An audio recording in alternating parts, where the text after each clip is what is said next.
पंचमुखी हनुमान जी बहुत शक्ति है। दक्षिण मुखाय पंचमुखान्वित कराल बदना नार सिंहा ओम हाम हीम हूम ओम हम फट सकल भूत प्रेत दमनाय स्वाहा। महाराज जी, मंगलवार को हनुमान जी की पूजा करने का क्या महत्व है? देखिए, मंगलवार के दिन हनुमान जी को अत्यधिक प्रिय है।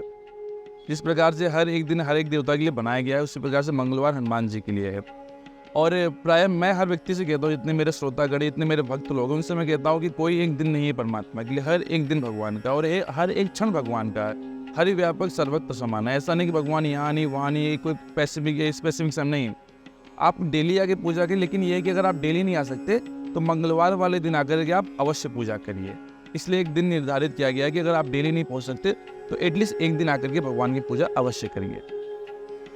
महाराज जी, जो लोग हनुमान जी की पूजा करते हैं वो कोई पान का बीड़ा चढ़ाता है, कोई फूल चढ़ाता है, तो क्या ऐसी चीज़ें हैं जो हनुमान जी को अर्पित करनी चाहिए? अब देखिए, इसके पीछे क्या है कि हनुमान जी महाराज को ऑरेंज कलर की चीज़ें प्रिय हैं, क्योंकि वो जो चोला उनका वो भी ऑरेंज कलर का है, जिसको हम गेरुआ भगवा कलर बोलते हैं। तो उसके पीछे कहानी आती है कि हनुमान जी महाराज को इस कलर का चीज़ ही क्यों प्रिय है। त्रेता की बात है, एक बार माँ जानकी अपने कच्छ में सिंदूर लगा रही थी। हनुमान जी माँ जानकी के पास आए और हनुमान जी कहने लगे, माँ हमें भूख लगी बहुत तेज से। तो माँ जानकी ने हनुमान जी की तरफ देखा और हनुमान जी ने माँ जानकी की तरफ देखा। तो ज्यों ही हनुमान जी ने माँ जानकी को देखा कि माँ जानकी अपने मांग पे सिंदूर लगा रही हैं, हनुमान जी बोलने लगे, माँ आप ये क्या कर रही हैं? तो माँ जानकी ने बोला, हनुमान, ये मैं अपने मांग पे सिंदूर लगा रही हूँ। सिंदूर लगाने से पति की आयु बढ़ती है। हनुमान जी ने बोला, माँ एक बार फिर से बताओ ना, आपने क्या बोला? माँ जानकी कहने लगे, हनुमान, ये सिंदूर है, इसे हर एक सुहागन स्त्री अपने माथे पे लगाती है और सिंदूर को माथे पे लगाने से पति की आयु बढ़ती, दीर्घायु होते हैं। हनुमान जी बोला, सच में माँ? माँ ने बोला, हाँ हनुमान, सच में। इतना बोल के हनुमान जी चले गए। माँ ने बोला, अरे हनुमान, तुमको भूख लगी थी? हनुमान जी ने बोला, माँ मेरी भूख खत्म हो गई है, अब कोई भूख नहीं लगी है। इतना बोल के हनुमान जी महाराज वहाँ से चले गए। कुछ समय बाद माँ जानकी और प्रभु राम बगीचे में टहलने के लिए निकले, और ज्यों ही माँ जानकी और राम जी बगीचे में टहल रहे थे, सामने राम जी की दृष्टि पड़ी हनुमान जी पे।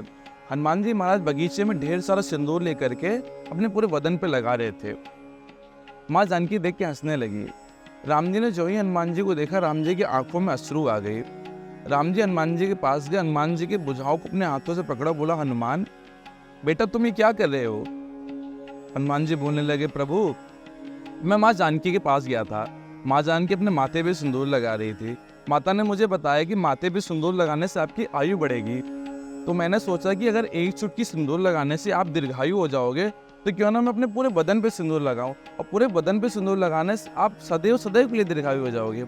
जो ही ये शब्द माँ जानकी और हनुमान जी राम जी के कानों में घुसे, माँ जानकी और राम जी की आंखों से अश्रु की धारा बहने लगी, और राम जी ने हनुमान जी को गले लगाया और गले लगाकर ये आशीर्वाद दिया, हे हनुमान, आज के बाद जो भी तुमको चोला अर्पण करेगा, जो भी तुम्हें तेल और सिंदूर का लेपन लगाएगा, तुमसे पहले उसके ऊपर मैं प्रसन्न हो जाऊंगा। तुम्हारे आने से पहले उसको मैं वरदान दूंगा, तुम्हारे आने से पहले उसकी सारी मनोकामना मैं पूर्ण कर दूंगा।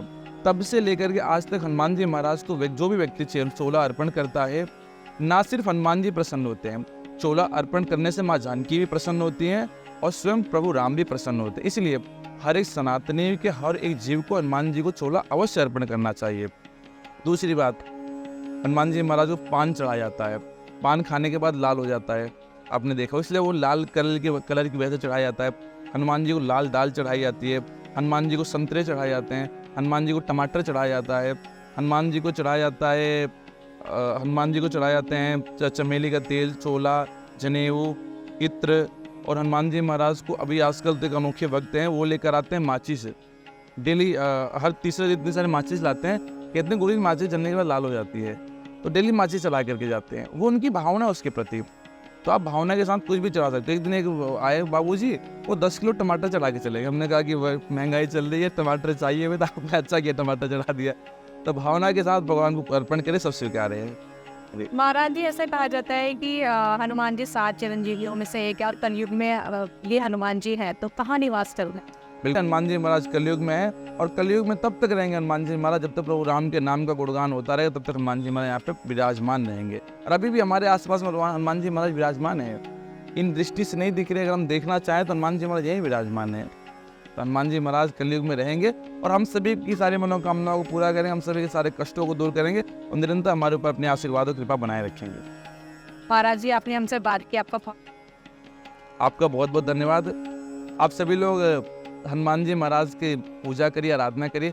जिस भी देवता को आप पूजते हैं उसकी पूजा आराधना करिए, प्रेम के साथ पूजा आराधना करिए और सारे हनुमान जी महाराज सारे दर्शकों पे सदैव अपनी कृपा दृष्टि बनाए रखें। आप सभी की सारी मनोकामनाएं पूर्ण करें। आप लोग जीवन में निरंतर मुस्कुराते हैं और जीवन में निरंतर हनुमान जी की तरह भक्ति अपने अंदर लाइए। जैसे हनुमान जी महाराज सहजता के साथ भक्ति राम जी के प्रति करते थे, वैसी भक्ति अपने अंदर लाइए। और दूसरी बात, हनुमान जी महाराज अष्ट सिद्धि नवनिधि के दाता थे। हनुमान जी महाराज से बड़ा कोई भी शक्तिशाली नहीं था। और हम और आप क्या करते हैं, थोड़ा सा पैसा आ गया, एक छोटा सा आईफोन आ गया, छोटी सी गाड़ी आ गई, तो हमारे और आपके भीतर अहंकार प्रवेश कर जाता है। और जो ही हमारे और आपके भीतर अहंकार प्रवेश करता है, हमारा और आपका पतन उसी समय स्टार्ट हो जाता है। तो हमें और आपको करना क्या है, जीवन में कभी अहंकार लेकर नहीं आना है। हनुमान जी महाराज चाहते तो रावण को मार के एक क्षण में माँ जानकी को लाके राम जी के सम्मुख रख देते, लेकिन नहीं, इतनी शक्ति होने के बाद भी अपने हाथों को जोड़ के रावण के सामने खड़े थे। जब हनुमान जी महाराज को लंका में ले जाया गया तो हनुमान जी महाराज लंका में रावण के सामने हाथ जोड़ के खड़े थे। इसको कहते हैं श्रेष्ठता, बल और शक्ति को संभालना। आपके अंदर शक्ति है, बल है, पराक्रम है, ऐश्वर्य, उसको संभालिए। अपने भीतर कभी अहंकार मत आने दीजिए, क्रोध से विजय प्राप्त करिए। भगवान आपको सहज ही मिल जाए, आपकी सारी मनोकामनाएं पूरी करेंगे। अगर आपको ये वीडियो अच्छी लगी हो, आपको ये हनुमान जी महाराज का चरित्र अच्छा लगा हो, कुछ आपको सीखने योग्य बातें मिली हो, तो चैनल को सब्सक्राइब करिएगा। भविष्य में बहुत अच्छी अच्छी बातें इस चैनल के माध्यम से आपको मिलने वाली हैं। भगवान के प्रति, सनातन के प्रति, हिंदू के प्रति आपको बहुत जागरूकता इस चैनल के माध्यम से मिलेगी। तो अत्यधिक से अत्यधिक लोग इसको सब्सक्राइब करिए, वीडियो को शेयर करिएगा, कमेंट करिएगा, लाइक करिएगा, जिससे हमारे बहन जी का मनोबल बढ़ेगा और सदैव आप सभी पर हनुमान जी महाराज निरंतर कृपा बरसती रहे। जय श्री सीताराम, जय हनुमान जी महाराज, जय हनुमान धाम सरकार।